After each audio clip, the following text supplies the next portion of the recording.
മോദിയുടെ ഈ കഥ നിങ്ങൾക്കറിയാമോ? 1950 ഗുജറാത്തിലെ വാദ്നഗർ എന്ന സ്ഥലത്തായിരുന്നു നരേന്ദ്രമോദിയുടെ ജനനം. 8-ാം വയസ്സ് മുതൽ തന്നെ RSS പ്രവർത്തനങ്ങളിൽ ഏർപ്പെട്ടുകൊണ്ടായിരുന്നു അദ്ദേഹത്തിൻ്റെ രാഷ്ട്രീയ തുടക്കം. 1967 അദ്ദേഹം തൻ്റെ ഹയർ സെക്കൻഡറി വിദ്യാഭ്യാസം പൂർത്തിയാക്കി. അദ്ദേഹം തൻ്റെ 18-ാം വയസ്സിൽ യശോദാബെൻ എന്ന യുവതിയെ വിവാഹം കഴിച്ചെങ്കിലും പിന്നീട് അത് ഉപേക്ഷിക്കുകയായിരുന്നു.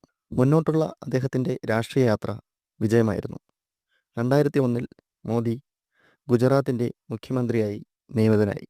തുടർന്ന് 2002 ഗുജറാത്ത് കലാപത്തിൽ തൻ്റെ ഭരണകൂടം പങ്കാളിയാണെന്ന് കണക്കാക്കപ്പെടുന്നു. തൻ്റെ രാഷ്ട്രീയ ജീവിതത്തിൽ ഒരുപാട് ഏറ്റക്കുറച്ചിലുകൾ ഉണ്ടായെങ്കിലും അതെല്ലാം തരണം ചെയ്ത് അദ്ദേഹം 2014 ഇന്ത്യൻ പ്രധാനമന്ത്രിയായി ചുമതലയേറ്റു. അദ്ദേഹത്തിൻ്റെ ഭരണത്തെക്കുറിച്ചുള്ള നിങ്ങളുടെ കാഴ്ചപ്പാടുകൾ താഴെ കമൻ്റായി രേഖപ്പെടുത്തുക.